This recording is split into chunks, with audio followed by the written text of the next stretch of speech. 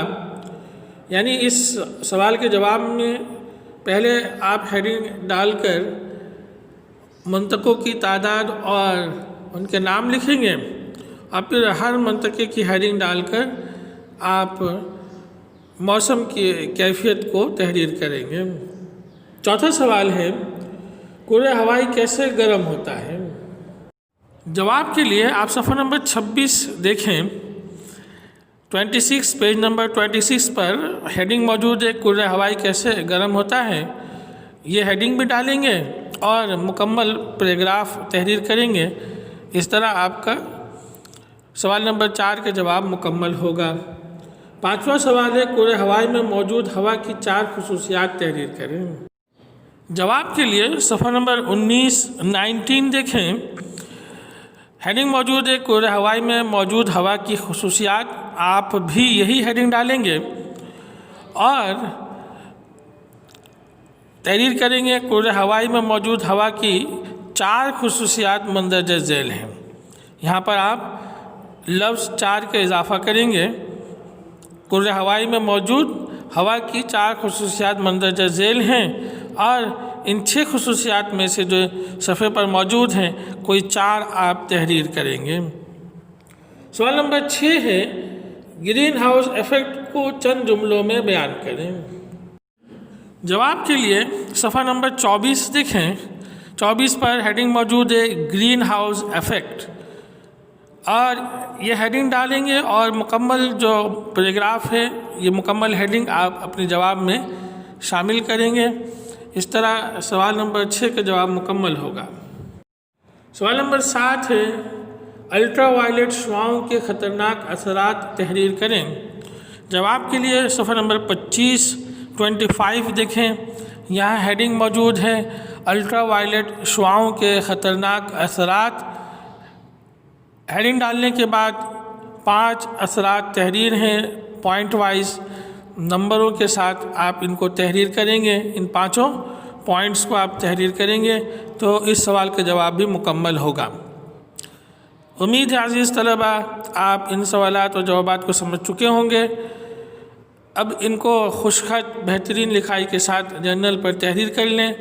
پہلے سبق کے لیے ٹائٹل پیج بنا لیں، پھر ہیڈنگ ڈال لیں مختصر سوالات و جوابات، اور ایک ایک سوال اتارتے جائیں اور ہیڈنگ ڈالیں اور جواب تحریر کرتے جائیں۔ اور عزیز طلبہ جب آپ کام کر چکے تو لازمی جیسے ہی وقت ملے، موقع ملے، آپ ان جوابات کو یاد بھی کر لیں۔ اگلے سبق کے ساتھ پھر حاضر خدمت ہوں گے۔ آپ سب کا بہت بہت شکریہ۔ السلام علیکم ورحمۃ اللہ وبرکاتہ۔